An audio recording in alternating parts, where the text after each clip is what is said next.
আমার নবীর আদর্শের কথা কি বলবো রে বাবা। একদিন আমার নূর নবী, আমার দয়ার নবী গো, একদিন ফাঁকা ময়দানে বাবা নামাজ আদায় করছে।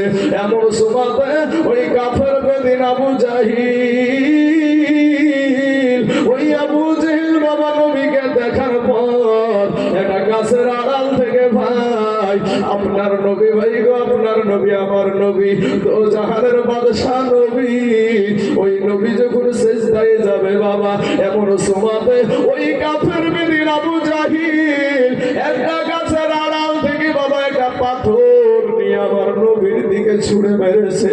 নবীর দিকে যখন ছুঁড়ে মেরে দিয়েছে রে বাবা, ওই পাথরখানা সেজদা থেকে কেবা মাথা যেমন উঠাতে যাবে কি, ওই পাথরখানা এসে আমার নূর নবী, আমার মায়ার নবীর কপাল মুবারকে লেগে গেছে গো।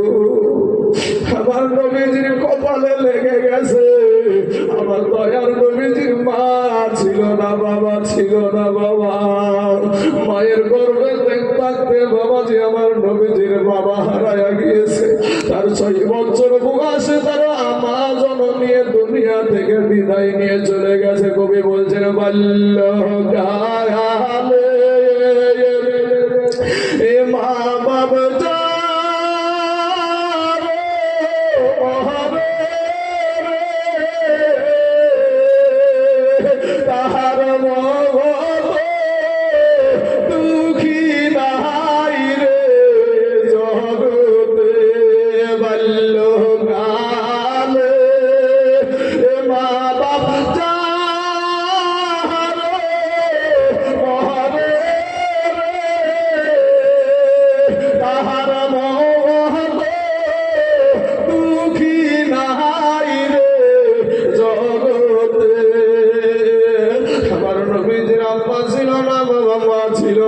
আমার নবী যেমন সেজদা থেকে মাথা উঠাতে যাবে ভাইজান, ওই কাফের বেদিন আবু জাহিল বাবা গো আমার নবীকে গাছের আল থেকে পাথরটা মেরে দিয়েছে। আমার দয়ার নবী, আমার মায়ার নবীর কপাল মুবারকটা ফেটে গেছে। নবীজির রক্ত বাবা বেয়ে বেয়ে দাড়ি ভিজে যায়। ও মুসলমান যুবক রে, আমার দয়ার নবীর হাত দিয়েই বাবু চেপে ধরে ডানে তাকায় বামে তাকায়, কেউ নাই। একটা চিৎকার দিল, তোমরা কারা গো? আমি মুহাম্মদ সাল্লাল্লাহু আলাইহি ওয়াসাল্লাম তো কারো অন্যায় করিনি, কারো আমি আমানতের খিয়ানত করিনি, কেন তোমরা এই বাবু আমাকে মারো? একটা সময় বাবা আমার নবী নজর করে দেখে গো, ওই কাফের বেদিন আবু জাহেল ও বাবাজি যে খিল খিল খিল খিল করে হাসছে। আমার নবীজির বাবা গো কতই না দুঃখ জীবনে, আমার নবীজির কতই না কষ্ট রে বাবা জীবনে। আমার নবীজি কপাল খাড়া করে বলে, চাচা গো আপনি আমাকে কেন মারলেন? আমি তো কোনো অন্যায় করিনি, কোনো অপরাধ করিনি। আমার নবীকে ওখানে ফেলে রেখে, আমার নবীকে রেখে কাফের বেদিন আবু জাহিল চলে গেল। আমার নবী কোথায় যাবে গো? আমার নবীজির আব্বা ছিল না, মা ছিল না। এরা যুবক যেই নবীর কথা শুনতো রে ভাই, মা কুনতা তাকুলু ফি হাযাল হাকর রাজুল, আপনার সশরীরে আপনার কবরে আপনার নবী হাজির হবে। জোরে বলেন সুবহানাল্লাহ। কিয়ামতের দিনে শাফায়াত করে জান্নাতে নিবে রে বাবা। ও ভাইজান, আমার দয়া সমস্ত নবীরা নফসি নফসি করবে, আর আমার নবী উম্মতি উম্মতি করবে। জোরে বলেন সুবহানাল্লাহ। ওই নবীকে ভালোবাসা দরকার আছে না নাই ভাই? হ্যাঁ মুসলমান, আমার নবী, আমার নূর নবী, দয়ার নবী কোথায় যাবে বাবা গো? হাতখানা দিয়ে যাবে ধরে ধরে। আমার নবী জঙ্গলার ভিতরে চলে গেল। জঙ্গলার ভিতরে যাওয়ার পরে, জঙ্গলার ভিতরে যাওয়ার পরে গাছে হিলান দিয়ে আমার নবী বসে গেছে। আকাশের পাখিরা আমার নবীকে ঘেরাও করে বাবা চোখের পানি ছেড়ে দিয়া কাঁদবে। বনের হরিণ গুলা বাবা নবীকে ঘেরাও করে নিয়েছে, পাগুলা ঘেরাও করে নিয়েছে। আসমানের ফারিস্তারা ছুটে এসে জিজ্ঞাসা করে, ইয়া রাসূলুল্লাহ, ইয়া হাবিবাল্লাহ, নবী গো আপনি একটা বার অর্ডার দেন গো নবী। ও নবীজি আপনি একটা আমার অর্ডার দেরি কাফেরদের গোষ্ঠীকে শেষ করে দেব। আমার নবীর কত সুন্দর আদর্শ দেখেন। আমার নবী বলে ওরা জিবরাইল, আমি মুহাম্মদ সাল্লাল্লাহু আলাইহি ওয়াসাল্লাম আমি প্রতিশোধ নিতে আসি না, আমি প্রতিশোধ নিতে আসি নাই। এদেরকে যদি তুমি মেরে দাও আমি কাকে কালেমার দাওয়াত দিব? সুবহানাল্লাহ। এ যুবক ভাইয়েরা, আমার মা খালা গো, এমন সময়তে আমার নবীকে ডাক দিয়ে বলে ইয়া রাসূলুল্লাহ, ইয়া হাবিবাল্লাহ, নবী গো, আপনি নবীর কারণে এই কাফেররা পানি পায়, আপনি নবীর কারণে এই বেদিনেরা রোদের আলা পায়, এই আপনি নবীর কারণে এরা রাত পায়, আপনি নবীর কারণে এরা দিন পায়, এরপরও আপনাকে চিনে না। আমার নবী বলে জিবরাইল, আমার প্রতি তোমাদের মায়া লেগেছে গো জিবরাইল, যাও যাও আমার আল্লাহকে বলো আমার আল্লাহর মায়া লাগছে রে, আমার আল্লাহর মায়া লেগেছে নাকি? এমন সময় ইন দিন টাইমে এ বাবাজি জিবরাইল জিজ্ঞাসা করে আল্লাহ গো, তোমার বন্ধুকে এইভাবে কষ্ট দেয়, তোমার বন্ধুর শরীর দিয়ে রক্ত বের হয়, ও আল্লাহ তোমার হাবিব জিজ্ঞাসা করেছে তোমার কি মায়া লাগেনি? আমার আল্লাহ বলে জিবরাইল রে, আমি যাকে না বানালে আমি কিছু সৃষ্টি করতাম না, আমার ওই বন্ধুর শরীর দিয়ে রক্ত বের হয় রে জিবরাইল। জিবরাইল যা, আমার নবী যদি চাই আমি এখন কি আরম্ভ করে দিব। জোরে বলেন সুবহানাল্লাহ। বাবাজি আমার সুনামানিকেরা, জিবরাইল এসে বলে, জিবরাইল এসে বলে ইয়া রাসূলুল্লাহ, ইয়া হাবিবাল্লাহ, নবী গো, আপনি যদি যাহা চাইবেন তাহাই পাইবেন গো নবী। আমার নবী বলছে জিবরাইল, আমার আল্লাহকে বলো রে জিবরাইল, আমার আল্লাহকে বলো আমি এই রক্তের বিনিময়ে আমি কোনো প্রতিশোধ চাই না, আমার গুনাহগার উম্মতের নাজাত দিবেনি। জোরে বলেন সুবহানাল্লাহ। এই রে দেখি এমন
শাহে মদিনা বাজার যেথায় আমার শাহে মদিনা আল্লাহুম্মা সাল্লি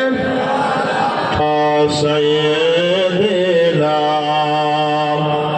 মাওলানা মুহাম্মদ ওয়া আলা আলি সাইয়্যিদিনা মাওলানা মুহাম্মদ সাল্লাল্লাহু আলা মুহাম্মদ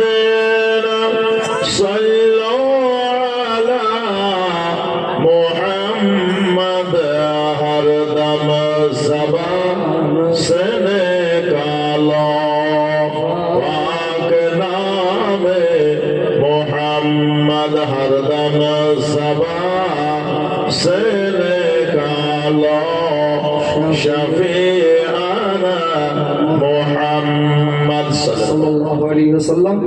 बाबा जी আমার যুবক ভাইরা দেখুন আমার নবীর আদর্শ কত সুন্দর। এই যুবকেরা আজ সেই নবীর আদর্শ মানতে তুমি রাজি না, তোমার নবীর আদর্শ মানতে তুমি রাজি না।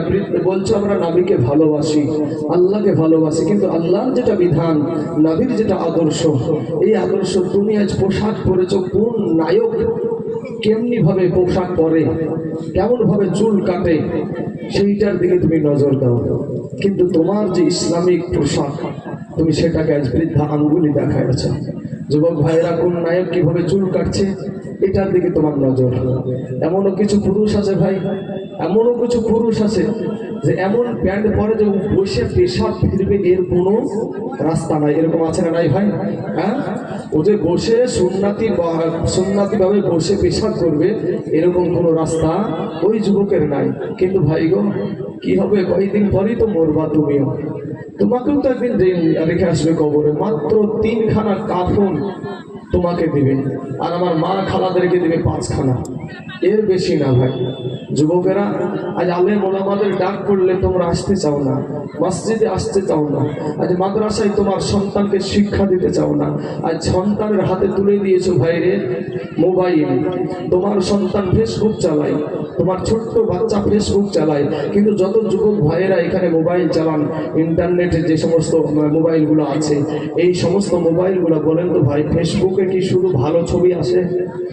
খারাপ ছবিও আসে। ছোট অবস্থা থেকে তোমার সন্তানকে তুমি খারাপ উলুঙ্গা ছবি দেখাচ্ছ। মা, তুমি সেই সন্তানের কাছ থেকে কিভাবে খাবার চাও? কিভাবে তুমি বৃদ্ধ হয়ে গিয়ে সেই সন্তান তোমাকে খাবার দিবে? ও মা খালারা, আমি তাইজুল ইসলামকে আমার মা জন্ম দিয়েছে, এমন একটা জায়গায় আমাকে শিক্ষা করেছে। সারা দুনিয়ায় একদিকে তো আমার মাকে নিয়ে, আমার বাবাকে নিয়ে আমি তাইজুল ইসলাম একদিকে। মুসলমান যুবক ভাইয়েরা, ও আমার পর্দার আড়ালের মা খালারা, আপনাদেরকে বলবো, মা আপনার সন্তানটা কাল কিয়ামতের দিন আপনাকে বলবে যে আমার বাবা আমার মা জীবনে কোনোদিন একটা থাপ্পড় দিয়ে আমাকে মসজিদে পাঠায়নি, মাদ্রাসায় পাঠায়নি, অর্থাৎ আমাকে যদি জাহান্নামে দিতে হয় তাহলে আমার মা বাপকেও আগে দেবে। সেদিন বাবা দৌড়াবে বেটার পিছনে, বেটা দৌড়াবে বাবার পিছনে, কেউ কারো হবে না ভাই। যাদের জন্য তুমি মেহনত করছো, কষ্ট করছো, আজ নামাজ পড়তে বললে বলছো তুমি কাজ নিয়ে সময় পাই না, যাদের জন্য কাজ করছো এখনই তুমি মহিলা দেখো, এক্ষুনি মহিলা দেখো, তোমার জন্য আর কেউ নাই। এত কাঁদবে, আমি এক্ষুনি এখানে মারা যাবো, তো এক্ষুনি এখানে মারা যাবো। আমার বাপজান মৌলানা আব্দুল কুদ্দুস রেজভী সাহেব আমার বাবাকে, আমার বাবার একজন বন্ধু মানুষ এবং যথেষ্ট দুজনের ভিতরে সম্মান দেওয়া, লেনা দেনা, উঠা বসা আছে। সঙ্গে সঙ্গে আমার মাকে যখন ফোন দিবে যে বোন রে, তোমার বেটা তাইজুল ইসলাম গোড়াগুড়ির জমিনে এসে, গোড়াগুড়ির জমিনে স্টেজে বক্তব্য দিতে দিতেই মারা গেছে। সঙ্গে সঙ্গে আমার জনম দুঃখিনী মা, পেটে ধারণী মা, যেই মা আমাকে 2 বছর দুগ্ধ খাওয়াল ছিল, সেই মা মোবাইলটা ডাল দিয়ে ফেলে দিয়ে বলবে, বেটা রে রাত 12টায় 1টা 2টো 3টের সময় কে এসে আর মা বলে ডাকবে। আপনারা যখন আমার লাশখানা নিয়ে আমার গ্রামে প্রবেশ করবেন, রাস্তার 2 পাশ দিয়ে আমার চেহারাখানা দেখার জন্য সবাই অপেক্ষা করবে। কিন্তু ভাই যখন আমাকে গোসল দিবেন তখন দুনিয়ার কেউ ওই পর্দার ভিতরে গোসল সেই সময়টাই করবে না, ওই পর্দার ভিতরে আমাকেই গোসল দিবে। আমার ছোট্ট বেটাটাকে, আমার ছোট্ট বেটাটা আমার বিবিকে বলবে, বাগো আমার আব্বু ওই পর্দার ভিতরে গোসল কেন করে গো? আমার মা আমার বিবি তখন বাবাজি আমার সন্তানটাকে বুকে টেনে টেনে বলবে, বাপরে বেটা রে, তোর আব্বা আর জীবনে কোনোদিন বাইরে গোসল করবে না। বাবাজি আমার মা গলা কাঁদতে কাঁদতে গলার স্বরটা ভেঙে ফেলবে। আমার বাবাকে কেউ বুঝাতে পারবে না, আমার মাকে কেউ বুঝাতে পারবে না, আমার ভাইকে কেউ বুঝাতে পারবে না, আমার বিবিকে কেউ বুঝাতে পারবে না, আমার সন্তানকে কেউ বুঝাতে পারবে না। কিন্তু কবরে যখন রাখবে তখন আমাকেই রাখবে, আমাকেই রাখবে। আমার মা এত কাঁদছিল তবু আমার কবরে যাবে না, আমার বাবা এত কাঁদছিল তবু আমার কবরে যাবে না। তাই ভাইজান দিনখানা কাপড় নিয়ে আপনাকে কবরে চলে যেতে হবে। আমার যুবক ভাই তোমরা ফিরে এসো ভাই, দুনিয়ার লোভে পড়ে থাকিও না ভাই। আজকে দেখো তোমাদের মতো যুবকেরা, তোমাদের মতন নওজোয়ানেরা আজকে তোমরা আজকে ভাই এই জায়গাটা আসতে চাই না। যারা উঠা উঠির চুলকানি চলছে বাবাজি, এই বেটাকে যদি এখন দেখে বলি এই কি 5টা কালেমা বলতো, বেরাবে মুখ দিয়ে, মুখ দিয়ে দেখবেন একেবারে সেই হাইব্রিড একেবারে টুপি পাওয়া যায়, এক রকমের হাইব্রিড টুপি, বুঝেন? ওই আপনার বিয়ে করতে গেলে যেগুলো পড়ে ওই হাইব্রিড টুপি পরে ট্যাং ট্যাং ট্যাং ট্যাং ট্যাং ট্যাং করতে করতে বিয়ে করতে চলে যাবে। যতক্ষণ বাবাজি মৌলভী সাহেব ওর মুখে কলমা না গুলাবে, ওর মুখ দিয়ে বার হবে না, ওর মুখে যখন ঠাটা পড়ে যায় আর দেশে এসে দোকানে বসে খুব পাস্তা নেই, হ্যাঁ, তখন বাবাজি ওর মুখ দিয়ে আর কথা বের হয় না। তো ভাই যুবক আমার ভাই জানেরা ফিরে এসো ভাই, তওবা করে আল্লাহর কাছে ক্ষমা চাও, আমার আল্লাহর কাছে ক্ষমা চাও। আমার আল্লাহ তোমার জীবনের গুনাহকে আল্লাহ মাফ করে দেবে। জোরে বলেন সুবহানাল্লাহ। বাবাজি আমার ভাই জানেরা, আমার যুবক ভাইরা, আপনার মতো নওজোয়ান যুবকেরা এই দ্বীন ইসলামকে প্রতিষ্ঠিত করেছে। কেমন করে ভাই? আমার দয়ার নবী পাশে তারা দাঁড়িয়ে আমার নবীকে সহযোগিতার হাত বাড়িয়ে দিয়েছেন। তাই মদিনার সাহাবীদের নাম দিয়েছে আনসার সাহাবী। আনসার সাহাবী বলতে কি সাহায্যকারী। আমাদের সমাজে দেখবেন কিছু মানুষ আছে বাবাজি গাউস শব্দটাকে নিয়ে খুব টানাহাচড়া করে, কিরকম যে গাউস মানে তো সাহায্যকারী। তো আমরা তো জানি যে আল্লাহ হলেন সাহায্যকারী। তো এই সুন্নিরা বড় পীর আব্দুল কাদের জিলানীকে গাউস পাক বলেন, অতএব গাউস তো হলো সাহায্যকারী। তো এখানে ওরা শিরিক করছে, আল্লাহ যেহেতু সাহায্যকারী, তা আল্লাহকে সাহায্যকারী না বলে একজন মানুষকে বলছে। আপনাকে ভুল বুঝিয়ে দিল ভাই রে। আমরা বড় পীর আব্দুল কাদের জিলানী গিলানী রহমতুল্লাহ আলাইহিকে আমরা বাবাজি আল্লাহর মতো শক্তি সাহায্যকারী এটা মনে করি না, আমরা মনে করি আল্লাহর দেওয়া শক্তিতে সাহায্যকারী। যদি বলে সুবহানাল্লাহ। ভাইজান যদি তাই হয় তাহলে আমার নবীজি মদিনার সাহাবীদের নাম দিয়েছিল আনসার সাহাবী। আনসার শব্দের অর্থ হলো সাহায্যকারী। তাহলে আমার নবী কি ভাই শিরিক করেছে? নাউজুবিল্লাহি মিন যালিক। অতএব বোঝা যায় আল্লাহর দেওয়া শক্তিতে সাহায্যকারী। তো বাবাজি আমার নবীজি একদিন বাবাজি মুতার প্রান্তরে যুদ্ধ হবে, মুতার প্রান্তরে যুদ্ধ হবে। এমন সময় ভাই যুবক ও নওজোয়ান দিলখানা একটু নরম করে দাও ভাই। ভাইরে আমাদের ভিতরটা নরম হয় না, আমাদের ভিতরটা নরম হয় না, কারণ গুনহাই গুনহাই গুনহাই আমাদের কাজটা একেবারে পাথর হয়ে গেছে। ভাই শোনা, আমি তোমাদেরকে বলছি ভাই একটু দিলখানা নরম করে আজকে তওবার নিয়াতে এখানে বসে থাকো ভাই। জীবনে যা করেছো তওবা করো ভাই। আল্লাহকে বলো আল্লাহ আমার দয়ার হে মওলা রে,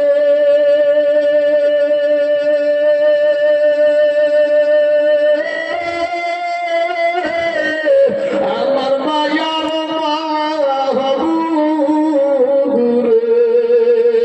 রে, কোথায় গেলে পাইব তোমার ঠিকানা, কোথায় গেলে পাইব তোমার ঠিকানা,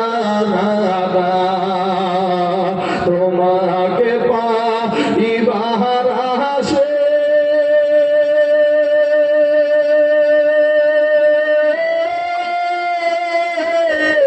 ঘুরিয়া বিদেশ বিদেশে। আজ কোরআনের বাগানে করলাম বিছানা, আজ কোরআনের বাগানে করলাম বিছানা। যুবক রে, যারা আল্লাহকে ভয় করে তাকওয়া তাকওয়াওয়ালা মানুষ, যারা বাবা তাকওয়া মানে আল্লাহর ভয় রে বাবা, ডানে তাকাই তবুও আল্লাহর তালাশ করে, বামে তাকাই তবুও আল্লাহর তালাশ করে, সামনে তাকাই তাকাই তবু আল্লাহর তালাশ করে, পিছনে তাকাই তবু আল্লাহর তালাশ করে। আল্লাহর ডাকে কারা সাড়া দিয়েছে দেখো বাবা। আমার নবী যখন বললেন মুতার প্রান্তরে যুদ্ধ হবে, এমন সময় বাবাজি ওই মুতার প্রান্তরে সৈন্য ছিল 1 লক্ষ। কাদের?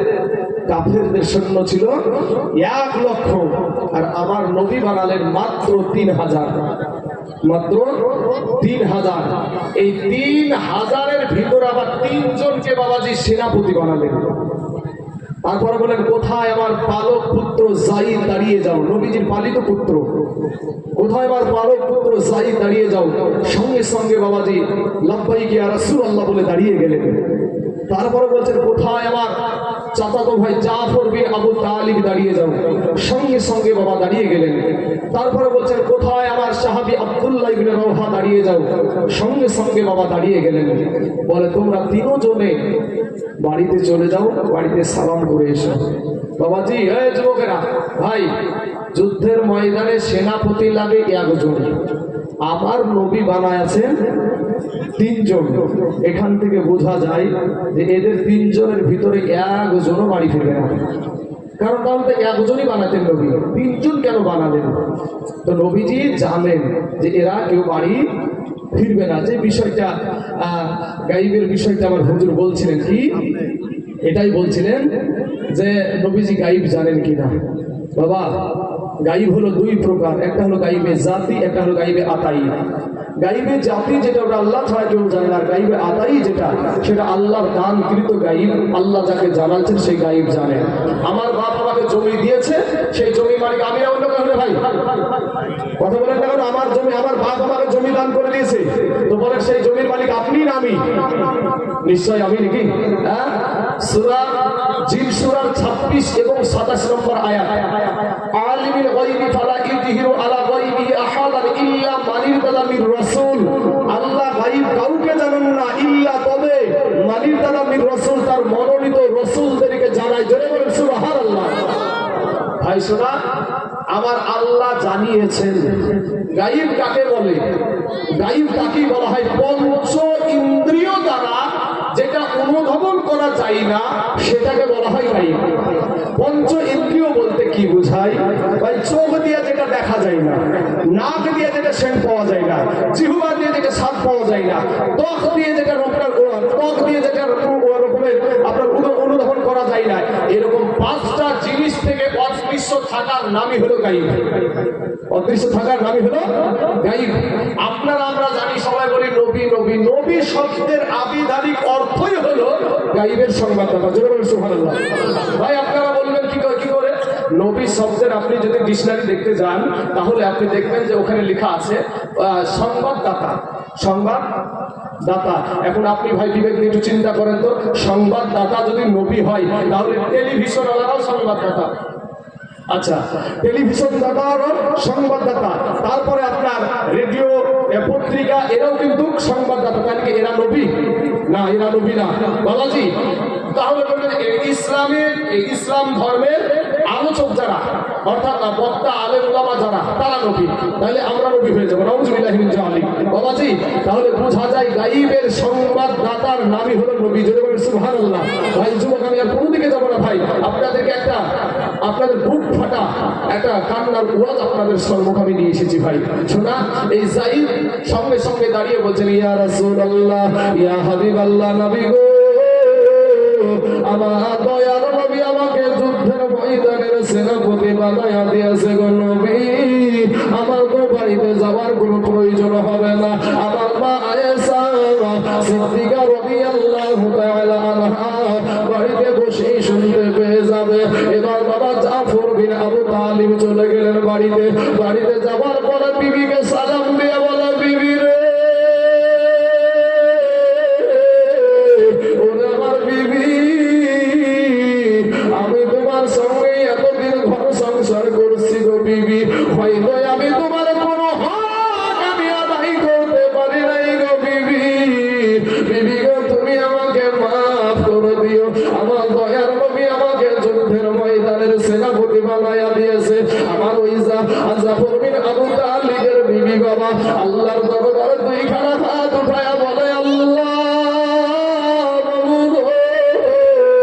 আমার স্বামীকে নবীজি যুদ্ধের ময়দানের সেনাপতি বানায়া দিয়েছে, তাদের থেকে আমি বিরত থাকতে বলবো না, তাদের থেকে আমি বাধাও দেব না। তবে আল্লাহ গো আমার স্বামীকে যুদ্ধে জয়ী করে গাজী হিসাবে আমার কাছে পৌঁছায়া দিও। ওই জাফর বিন আবু তালিবের হাতে ছিল বাবা তরবারি, ওই তরবারির উল্টা পিঠ দিয়ে বৃদ্ধ আস্তে করে আঘাত করে বলে বিবি রে, ওরা বিবি উল্টা দোয়া করিও না, তোমার উল্টা দোয়া আমার আল্লাহর দরবারে কবুল হবে না। ওই জাফর বিন আবু তালিব বলছেন তুমি উল্টা দোয়া করিও না, যুদ্ধের ময়দানে সেনাপতি লাগাই একজন, আমার নবী বানায় আছেন তিনজন, বিবির আমার আগেও একজন আছে, পরেও একজন আছে, আমি ওই মোটার প্রান্তরে শহীদ হয়ে যাবো রে বিবি, বিবিরে তুমি উল্টা দোয়া করিও না। বাড়ি থেকে বেরিয়ে চলে আসছে বাবা, এমন সময় বিবি কাটা কবুতরের মতো উঠানে পড়ে গড়াগড়ি শুরু করে দিল। ছোট্ট ছোট্ট বাচ্চাগুলা পিছনে পিছনে আপু আপু গো বলে তোড়াই, একবারও পিছন ফিরে তাকালেন না, কারা কান্দে জোরে বলেন সুবহানাল্লাহ। এই যুবক ভাইরা আব্দুল্লাহ ইবনে রাওহা চলে গেলেন বাড়িতে, বাড়িতে যাওয়ার পরে নতুন বিবাহ করেছে বাবা, ফুল সজ্জার রাত্রি, বাসর সজ্জার রাত্রি। এবার বাড়ির বাইরে থেকে সালাম দিয়ে বলে বিবি গো আমাকে দয়ার নবী যুদ্ধের ময়দানের সেনাপতি বানায়া দিয়েছে গো বিবি, বিবি গো তোমাকে আমি নতুন বিবাহ করেছি, কোনো হক আমি তোমার আদায় করতে পারি নাই গো বিবি, বিবি গো তুমি আমাকে মাফ করে দিও। বিবি একটা ডাক দিয়ে বলে স্বামী গো আল্লাহর নবী আপনাকে যুদ্ধের ময়দানের সেনাপতি বানায়া দিয়েছে, আমি তাদের থেকে বিরত থাকতে বলবো না, আমি বাধাও দিব না গো স্বামী, একটা বার আপনি ঘরের ভিতরে আসেন।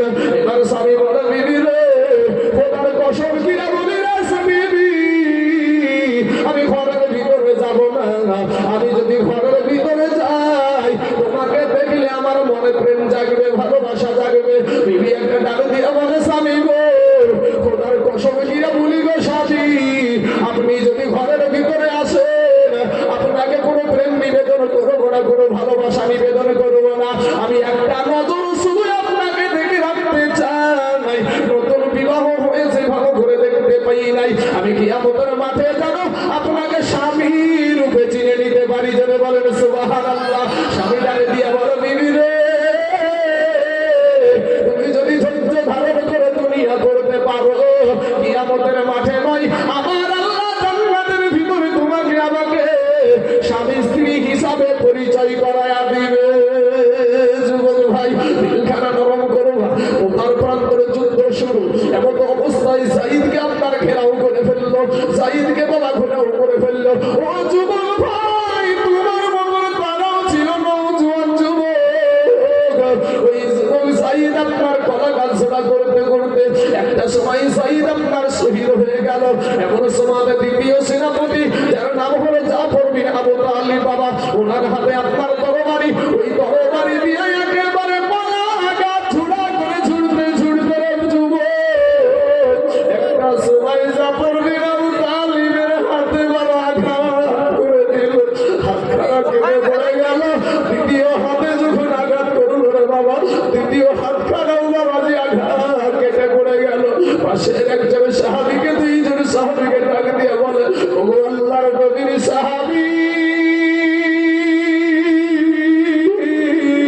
দয়ার নবীকে বলি ওগো আমি জাফরের দুই হাত কাটা, দুই পা কাটা, এর বড় ইসলামের পতাকা মাটিতে পড়তে দিই না। দুইজন সাহাবী দৌড়ে গিয়ে দেখছে বাপ জাফরের দুই হাত কাটা, দুই পা কাটা, ইসলামের পতাকানা আপনার মুখে কাপড় দিয়ে উঁচা করে রেখে দিয়েছে। জোরে বলেন সুবহানাল্লাহ।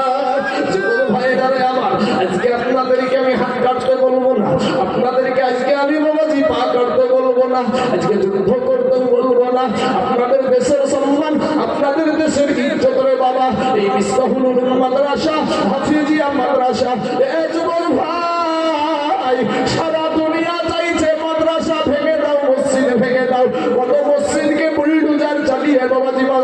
মসজিদ ভেঙে দিল, কিন্তু যতদিন কালেমা পড়া মুসলমানেরা আছে গো, ততদিন পর্যন্ত কাফেরের বংশরা আমাদের মসজিদ ভেঙে শেষ করতে পারবে না।